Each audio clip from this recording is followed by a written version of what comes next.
Oficina Coordinadora de Riesgos Asegurados, SC OCRA, presenta Duralex, Setlex, conducido por el licenciado Carlos de la Rosa Segura. Comenzamos.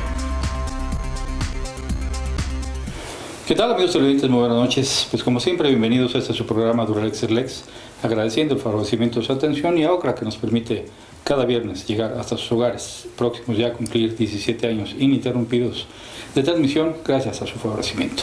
Hoy tenemos la presencia de un distinguido abogado, amigo, Víctor González Casarrubias, quien es asesor jurídico de la Universidad Autónoma de nuestro estado. Y con él vamos a platicar, Víctor, precisamente la problemática que es llevada y traída durante ya varios meses de la problemática que sufre nuestra Universidad Autónoma del Estado de Morelos, en un conflicto, a mi criterio, muy personal, generado a raíz de una participación que tiene la universidad a solicitud de las víctimas, desde luego, en aquellas ignominiosas fosas clandestinas que fueron pues descubiertas porque de alguna otra manera aparentaba ser en un panteón supuestamente municipal. Así es. Vienen siendo finalmente una fosa en un terreno comunal que había habilitado un habitante por aquella zona entre Telcingo, para efecto de hacer un panteón familiar primero, y que después la Fiscalía indebidamente utiliza como fosas supuestamente legales para efecto de depositar los cuerpos de lo que pudiera determinarse legalmente hecho, cuerpos vinculados a carpetas de investigación, averiguaciones previas, que mediante un procedimiento legal pues deberían de estar identificados, deberían de estar debidamente ubicados los cuerpos, y se descubre a raíz de la participación de unas familiares de víctimas que pues no se trataba de eso precisamente, y ahí es donde inicia el vía crucis, podríamos decirlo, criterio personal de nuevo, de la universidad, porque pues estas víctimas, hasta donde tengo entendido, yo estuve en esas fosas visitándolas como parte de una asociación civil, acompañamos inclusive al rector, a Javier Sicilia, a las víctimas, estuvimos con los peritos de la universidad, y fue de veras lamentable pues el ver cómo la autoridad, abusando precisamente de su esfera de competencia, utiliza ese terreno y sobre todo deposita cuerpos que no entierra, simplemente es un aventadero, por decirlo coloquialmente, de víctimas, y la universidad se involucra a petición de las víctimas en el ámbito pericial, hasta donde nos cabía en su momento el entendimiento de la participación, pero después se involucra el rector, se involucra Cecilia, se hace un movimiento social, y de ahí empieza un pleito hasta hoy interminable con el Ejecutivo del Estado. Hoy vimos en los días pasados que se involucra o se pretende involucrar a Alejandro Vera, a la propia universidad, en una indebida disposición de recursos, en lo que ellos llaman un peculado, una desviación de fondos federales, estatales y hasta municipales. Quiero pretender que van a suponer que es así. Y tú, como asesor jurídico de la universidad, tuviste la oportunidad de participar en una primera audiencia en la que, con base al debido proceso, pues el juez determinó que era incorrecta el inicio de este procedimiento, en función de que la universidad pues no había sido partícipe o no le había sido partícipe de esta investigación, y simplemente pretendieron llevar a cabo una formulación de imputación, que lo que anteriormente se conocía como consignación de una averiguación, a Alejandro Vera, pero dejando fuera la universidad, y tú como asesor compareces en ese momento y el juez te reconoce la personalidad, o le reconoce en su momento la personalidad de la universidad. Y haciendo un poquito de historia, me gustaría que nos comentaras si ya tuviste acceso a esa carpeta, y en lo poco o mucho que hayas tenido oportunidad, creo que es para el 20 y tantos de este mes la siguiente audiencia. ¿Qué has encontrado ahí, Víctor? ¿Cómo se encuentra realmente pues precisamente articulada esta denuncia que se presenta? ¿Cuáles son los elementos que supuestamente tendría el gobierno para hacer esta imputación? Bien, sí, antes que nada un saludo, me da mucho gusto estar con ustedes otra vez, a ti, a tu auditorio. Gracias. Muy buen día. Mira, por el inicio de cuentas nos encontramos que las investigaciones que realiza la Fiscalía Especializada devienen de una situación que hasta la fecha nosotros desconocíamos, a la fecha de la audiencia de formulación de imputación. Porque desconozco, la habían estado investigando sin que le hubieran dado una legal y constitucional participación a la universidad. La universidad, como todo ente, como todo organismo, tiene una personalidad que debe ser tomada en debida cuenta al momento de que se investiga un delito en donde resulta ofendida y resulta víctima la Universidad Autónoma del Estado de Morelos. Claro. ¿Qué pasa el día de la audiencia de formulación de imputación? Bueno, comparece el secretario general con la representatividad que tiene de la Universidad Autónoma y le solicita al juez que le reconozca su calidad de coadyuvante del Ministerio Público y a tu servidor como asesor jurídico de esa carpeta de investigación. Tuve que ahondar en la solicitud porque precisamente la tuve que fundar en preceptos constitucionales que a través de la historia han sido modificados y en donde ya se le otorga a la víctima y al ofendido ciertos derechos. Claro. Derechos que hasta esa fecha no habían sido reconocidos. Ni reconocidos. No habían sido reconocidos por situaciones que no voy a contar ahorita. Querían en un momento dado llevar esta investigación de manera muy secreta. Afortunadamente, las nuevas reformas del derecho penal nos dan la oportunidad a mí, a usted, a todos los organismos, a todas las empresas, de que podamos comparecer ante esas investigaciones para ofrecer o complementar las pruebas que consideremos pertinentes. Llevar lo que se llama hoy un debido proceso. Un debido proceso. Comparecemos a la audiencia, le exponemos al juez, les pongo al juez que no habíamos sido tomados debidamente en cuenta y el juez toma la determinación de considerarnos como coadyuvante en la universidad y como asesor jurídico a tu servidor. Previamente a esto tuvimos que presentar un amparo para que el juez de distrito, el juez federal, determinara o llamara al juez y al fiscal para que le explicara la razón del por qué no nos habían tomado en cuenta dentro de la investigación informal, es decir, dentro de la carpeta de investigación ante el Ministerio Público. Y el juez asume la postura constitucional y legal de determinar, se tiene la universidad presentándose a esta formulación de imputación en contra del rector como víctima y a tu servidor, Víctor Manuel Domínguez, como su asesor jurídico. Y de ahí empezamos a solicitar también que nos dieran copia de todas y cada una de las actuaciones que integran la carpeta de investigación para poder nosotros tomar en consideración si efectivamente en contra de la universidad, el hoy rector ha o no ha cometido figura delictiva alguna. Pero aquí vamos desmembrando un poquito la circunstancia. El rector forma parte de una comunidad universitaria, de un ente autónomo, financiero y de un ente que se administra a través de su propio organigrama. El rector no se maneja solo. El rector de alguna otra manera, y no es asumir defensa de nadie ni mucho menos, pero tú como asesor jurídico de la universidad, pues bueno, vas representando la institución, pero finalmente buscando la verdad legal de los hechos, ¿no? Buscando la verdad histórica y legal. Y aquí pues habrá que partir de la idea primero de saber, no Alejandro Vera, la universidad dentro de sus órganos de administración son o no responsables, porque aquí vamos, a mí no me cabría la idea de decir es que Alejandro Vera fue responsable, pues porque no se maneja solo, como se dice por ahí coloquialmente, ¿no? No estoy mal. Efectivamente, tienes toda la razón. La universidad, como todo organismo público o toda persona moral, tiene una autoridad máxima. Y en este caso, la autoridad máxima de la Universidad Autónoma del Estado de Morelos, orgánicamente es el Consejo Universitario. El Consejo Universitario es el que determina la vida interna de la universidad. Claro. En este caso en concreto, sobre qué puntos o sobre qué circunstancias se va a ejercer el presupuesto, claro. La administración.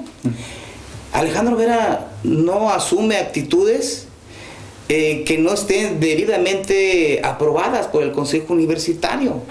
El Consejo Universitario es el que, conformado en su conjunto, determina y dispone el destino de los recursos materiales y económicos. Que dicho sea de paso, no, y que dicho sea de paso, son recursos a partir de tiempo atrás finalmente, pero a partir de que se determina la autonomía financiera de la universidad, pues son varios rubros o entes de donde se ministran los recursos de la universidad, son federales, estatales y municipales, pero al final de cuentas, todos esos recursos que se manejan al interior, hasta donde yo recuerdo, hay un presupuesto en su momento que el mismo consejo y el mismo rector establecen, pero los recursos, hasta donde recuerdo, y corrígeme si estoy mal, no bajan etiquetados. O sea, no es como en la administración municipal o en la estatal o en la propia federal, que hay ramos y rubros en los que se bajan los recursos y dicen, esto va etiquetado para salarios, esto va etiquetado para gasto corriente, para obra, simplemente llega a la universidad y en su autonomía, ellos, dentro del consejo, junto con el rector, determinan cómo se hace la administración. No estoy mal. Estás bien, solo que habría que precisar, en este caso, que el artículo 3 de la Constitución es el que faculta a las universidades autónomas a autogobernarse. En ese autogobierno, efectivamente, el recurso que ingresa a la universidad es para que la universidad lo disponga de la manera que mejor crea. No para que se malutilice, eso me queda completamente claro, pero sí para que se destine a las prioridades que se determinen dentro del consejo universitario.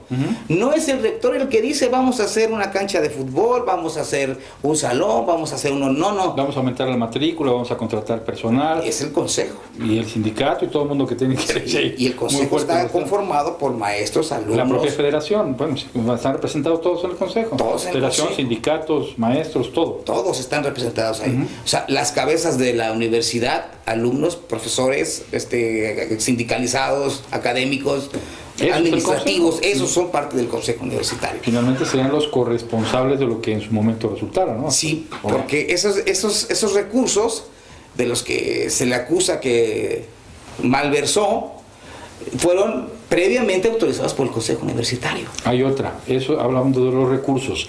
Todo inicia después del tema famoso de las fosas, en un famoso crédito, la solución de crédito de 500, 600 millones de pesos, creo por ahí, en el que dicen que debió haber solicitado la autorización al Congreso del Estado cuando, según recuerdo, en el 2014 todavía no estaba vigente esa reforma que se da a la ley orgánica de la universidad.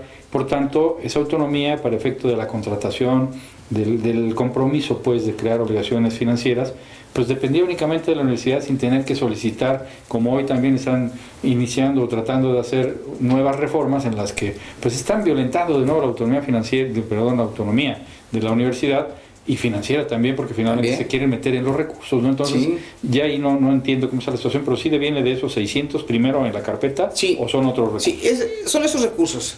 Efectivamente, esa reforma, por ser posterior al supuesto hecho, no le es aplicable a los hechos que fueron cometidos con anterior de la reforma. Entonces habría que entrar a la ya tan denominada y muy tratada irretroactividad de la ley en perjuicio.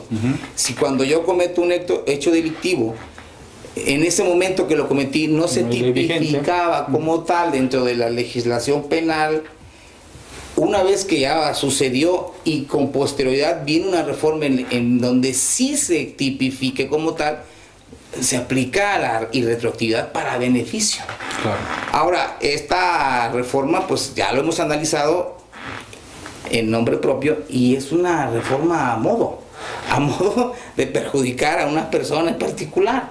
Desde luego tendremos que analizar de una manera acuciosa todas y cada una de las pruebas que obran en la carpeta de investigación. La universidad tiene un papel muy importante, que por ahí escuché al fiscal anticorrupción, no quiere que el juez le dé ese papel de víctima, y siento que es un papel que está ya previamente señalado en la Constitución y en el Código Nacional de Procedimientos Penales y en la Ley General de Víctimas. Todos tenemos el derecho de que se nos repare el daño, de ofrecer pruebas, de que nos represente primariamente, ¿no? Exactamente. De ser representados y de ahí todo lo que derive. Entonces le da posibilidad a la víctima, en el caso de un homicidio, pues a la mamá o a la esposa del occiso y a su abogado, que es el asesor jurídico, para que los dos estén presentes en la primera y en la última actuación. No a la mitad, no al último, no, porque entonces se estaría actuando con secrecía donde no le existe. Y eso da mala espina. Ahora, comentando en relación a tu participación tardía, porque bueno, finalmente vas a entrar, bueno, todavía no inicia el proceso, pero bueno, finalmente tuvo que pelearse esa participación. Yo he tratado de dilucidar de dónde deviene, primero que nada, esa legitimación que pudiera tener el secretario de Hacienda.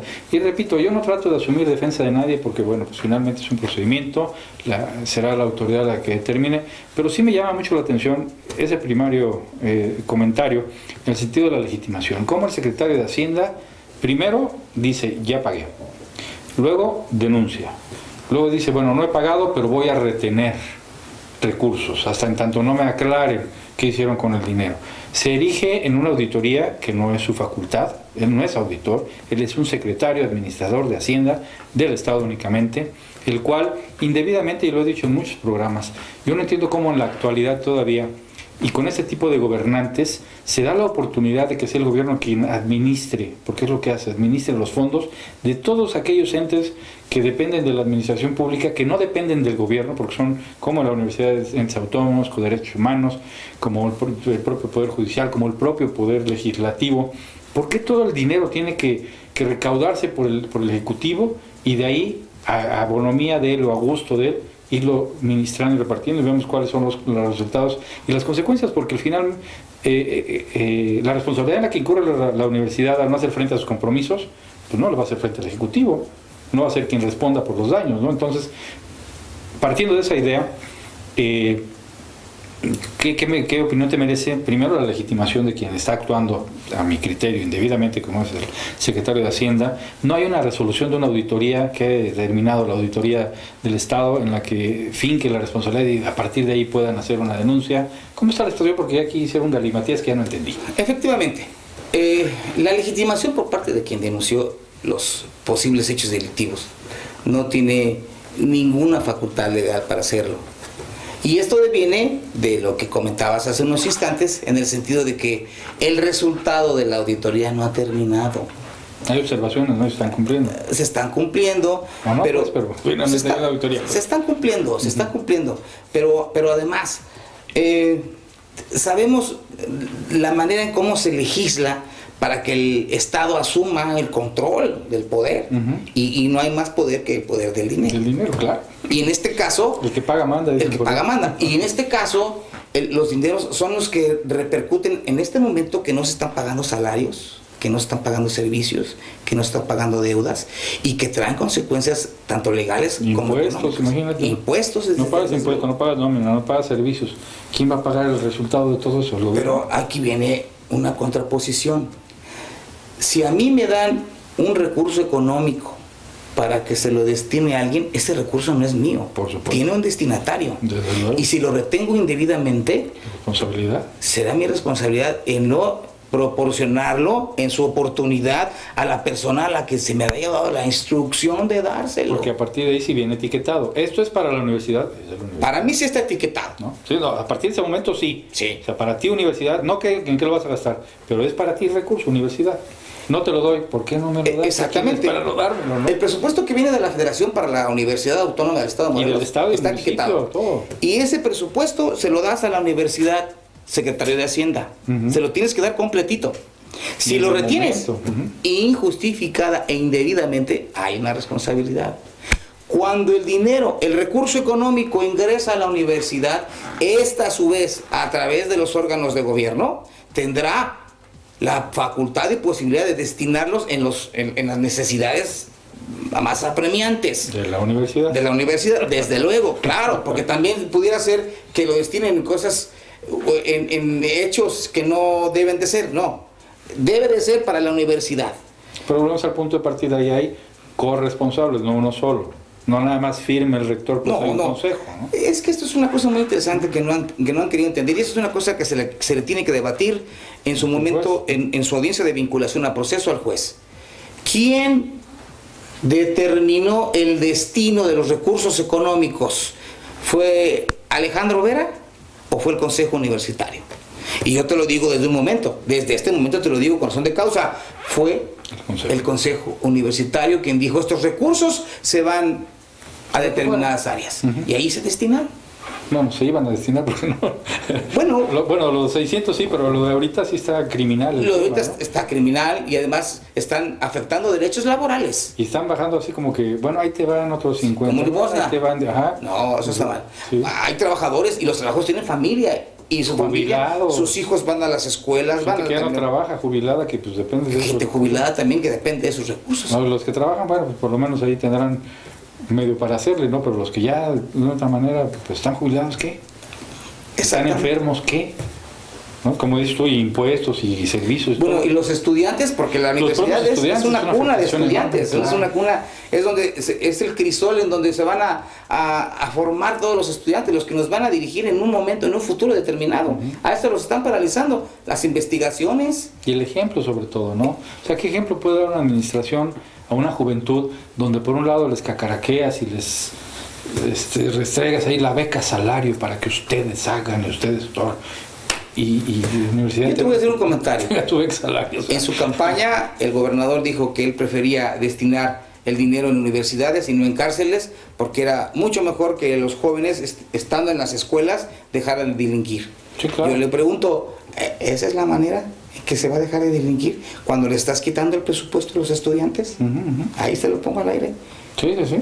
Y obliga que de otra manera se manifieste, salgan a las calles y pase lo que pasa ya cotidianamente en nuestra ciudad, que es inconcebible. De veras, no hay un día así y el otro también. El reclamo al municipio, al gobierno, o sea, por cualquier rubro ya han generado un caos, y están generando un caos, que eso al final de cuentas tampoco lo quieren medir ellos en resultados, porque pues esto afecta a la economía. Y estas ideas peregrinas y golondrinas de modificar toda una estructura de un centro y poner calles, cuando pues si no tenemos ni siquiera por dónde circular, ¿cómo se me ocurre cerrar calles? ¿Cómo afecta el comercio? Y así como eso la universidad, así como eso, infinidad de cuestiones que pues fueron muchas las promesas de campaña, y hoy el incumplimiento es también total. Es lamentable, es triste. Es triste, ¿no? Es triste, pero tribunales. Tenemos que aportar nuestro granito de arena, cada quien. Los doctores como médicos, los arquitectos como arquitectos, los ingenieros no como los que hicieron el socavón, ¿verdad? Sí, claro, pues. Los abogados como abogados tenemos que hacer un buen papel también dentro de la sociedad, porque además, en mi caso, yo fui egresado de la Universidad Autónoma de Estado Morelos. Le debo 85. Le debo mi vida profesional a la universidad, y ahorita estoy cumpliendo con ella, tratando de dirimir este problema y de llegar a una verdad histórica. Sí, porque finalmente tú eres el representante de la universidad, pues, al final de cuentas. Prácticamente de la universidad.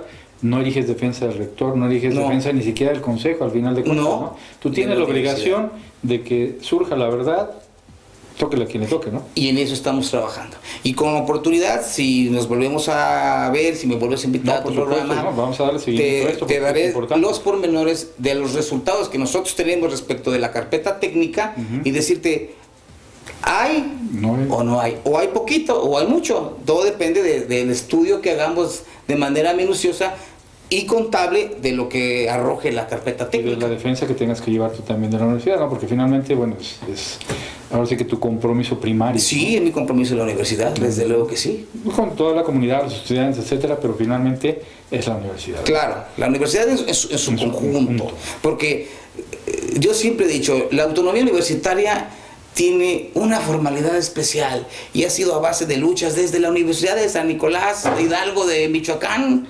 En 1900 y tantos, de ahí empezamos con la autonomía universitaria. Y tratados e interpretaciones de la corte, tratadistas. Sí, porque ha sido mal interpretada, mal usada en ocasiones.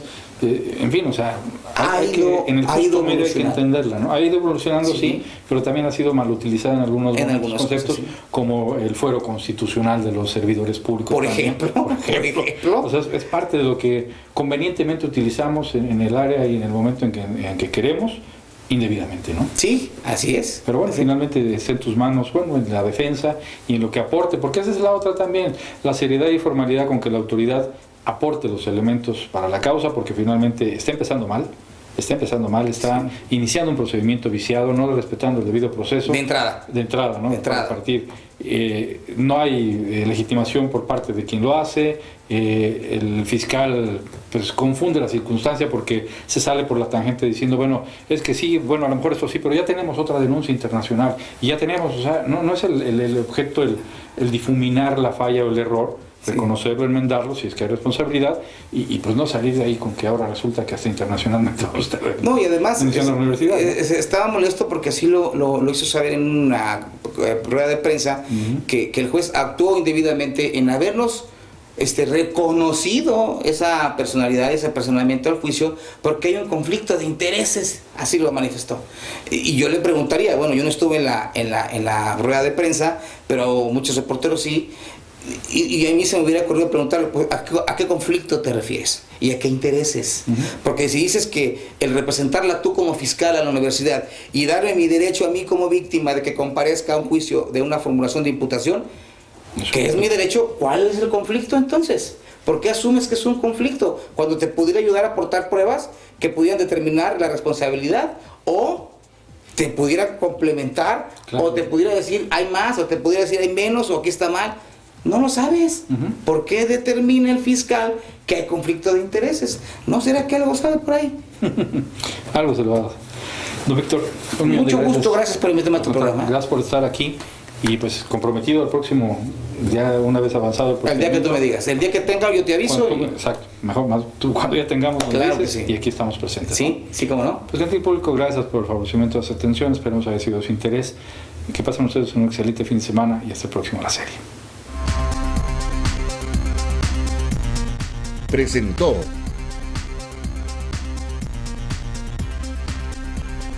Hasta la próxima.